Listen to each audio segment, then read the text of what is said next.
Ilalagay natin yan dito. Balik pa ha.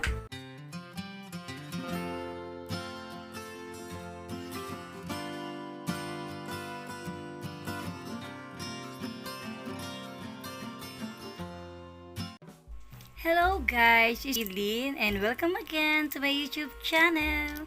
I-flex ko lang po sa inyo ang aking ginagawa. Nag-crave po ako sa salad kaya ayan. Palibasa marami tayong biyaya, ayan. Ara-arangkada ayan na gumagawa na po ako na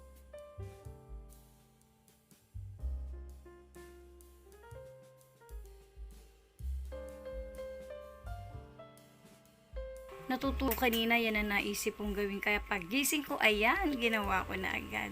Ayan. Sa mga hindi pa po nakasubscribe, please do subscribe and hit the notification bell para updated po kayo every time may upcoming video po tayo.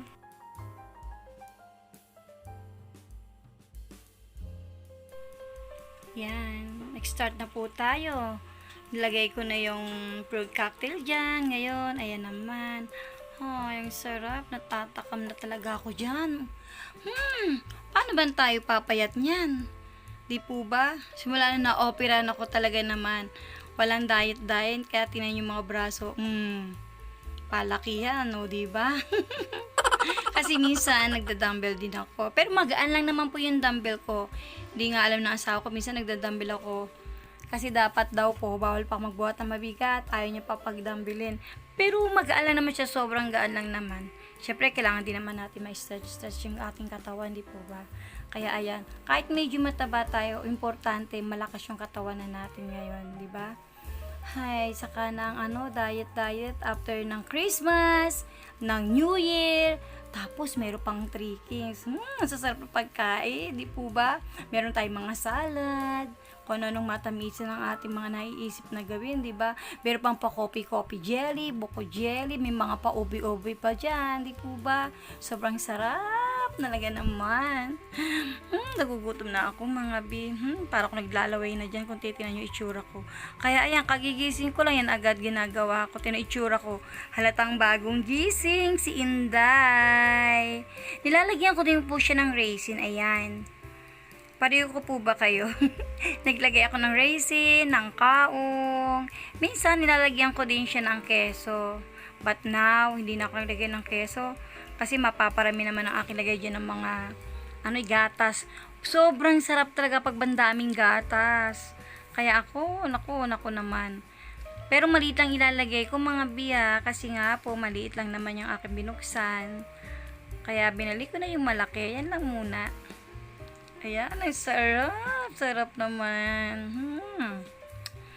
Ay, nako, nakakagutom. Sa mga hindi pa po nakakuha ng mga pamaskong handog ng ating mahal na Vice Mayor, mahal nating senador. Nako, mag-isip-isip na, baka napaghuhuli kayo ha. Kasi meron na po dapat kayong stop dyan para makuha nyo na po siya.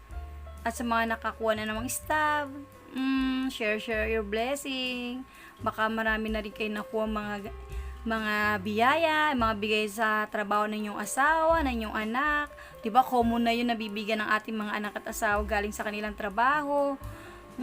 Katulad ko, nakaipon na ako ng keso de bola galing sa office ni Papa, sa office ni Ann, saka office mate din niya nagbigay sa kanya beside sa bigay ng kanyang boss. Pati ako naambunan ako ng bag. Ay naku, grabe. Ang sarap talaga kapag December, ang dami nagbibigay, di ba? Kaya ako, hindi na ako bibili ng mga salad dahil marami nga nagbigay. Tapos meron din tayong mga matamise, mga coffee jelly, di ba? Ay, ang sarap-sarap talaga ng December. Ang dami nagbibigay sa atin. Binibiro ko nga yung asawa ko. Sabi ko, sana may magbigay din ng ng karne. Para wala na tayong bibili. Kasi binagbibigay sa atin ng mga salad, di po ba? Tapos binagbibigay din sa atin ng pansit, ng spaghetti, kung muna yan sa mga nagbibigay sa atin. Kailan kaya mausi may magbigay ng karning baboy, karning manok, di po ba no? Para hindi na problema ang ating pangulam sa Pasko, lulutuin na lang natin. Kailan kaya yun? Asa pa ako, no? Malay nyo naman, di po ba? Kasi yun na lang ang naisip kong bibilin natin eh. Pag meron na tayong mga pamaskong handog, di po ba? Ang kulang na lang natin ay mga manok, yung mga pang-ulam natin. Ay usong-uso pa naman yung naglilitsyung manok, di po ba? Dahil yun, request yun ng aking mga mahal sa buhay, maglilitsyon kami ng manok. Tapos yung mga kaldereta na mahanghang, yung mga gusto nila, yung mga request pa mga fish, yung fish fillet, chicken fillet, Diyos mio marimar, di naman ako marunong magluto. Bahala na si Lord kung anong makayanan natin. Yun na lang. Lagi na lang po talaga ako kay Lord. Kung ano yung ating mga pangangailangan, lagi ko na lang nilalapit kay Lord. Bahala na si Lord na kung anong ibigay sa atin na sa hapagkainan natin, di po ba? Lagi tayong magpasalamat sa Panginoon para andyan yung ating blessing. At kapag may blessing tayo, matuto tayong share. Ayan na mga bit! Tapos na yung aking salad. Ilalagay ko na yan sa Tupperware para paglalagay ko sa freezer namin. Konti lang naman siya. Pero gagawin ko pa dyan, 2 Tupperware pa para may bukod. Kasi yung isang Tupperware na konti ang laman, inauna kong kakainin. Dahil yan sa marami yan, panigurado talaga. Titirang ko pa si nanay kasi alam ko parating na yon. Paborito po niya kasi ito itong salad. Kaya alam ko, talaga.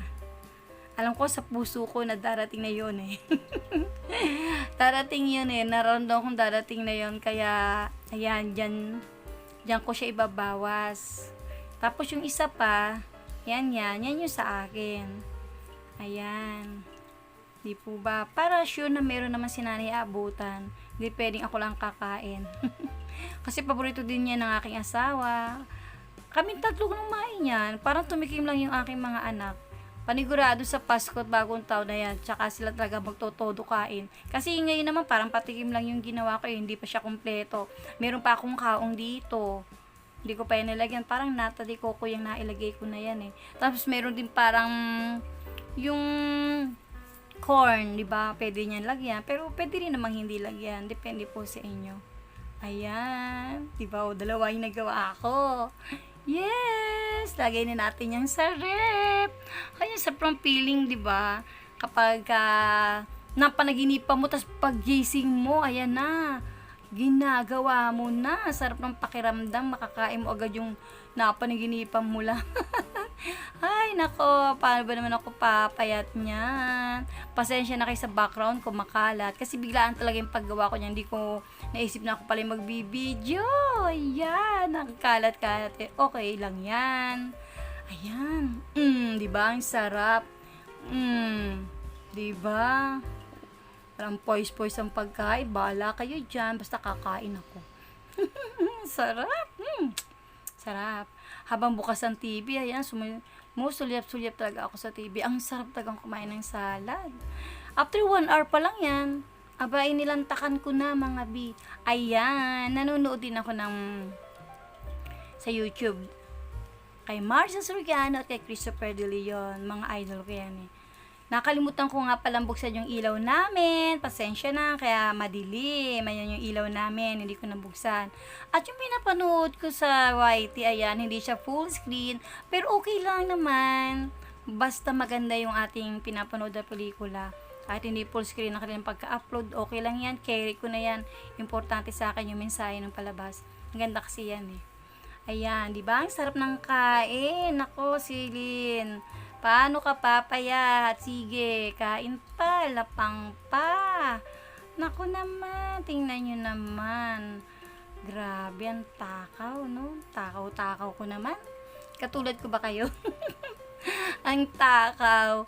Ay, nako. Tara, manood muna tayo mga video.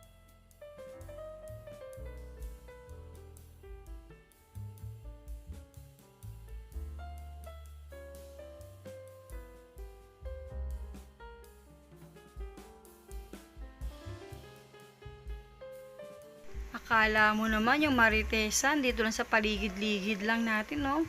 Kahit sa pelikula, ay talaga naman, hindi mawawala ang Marites.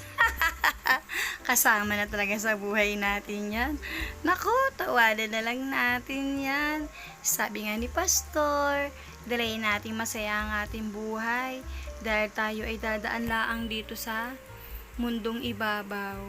Kaya piliin natin kung anong maganda, kung ano yung tama, piliin natin maging masaya sa bawat oras at sandali ng buhay natin. Sa araw-araw, piliin natin ang tama. Piliin ang maging masaya. Di po ba? Kasi di ba, lahat ng bagay dito sa mundo ay hiram lamang, walang permanente dito sa mundo. Kaya dapat maging masaya tayo sa bawat oras ng buhay natin. At kung meron tayong mga sobra-sobra, matuto tayong mag-share sa ating kapwa. Kasi 'di ba, yun ang sense ng December. Pero sabi ko nga, kahit naman po hindi December, kung talagang sobra-sobra tayo, pwede tayong tumulong sa ating kapwa. Di po ba? Naku, napakasarap ng pakiramdam kapag tayo nakakapagbigay sa ating kapwa.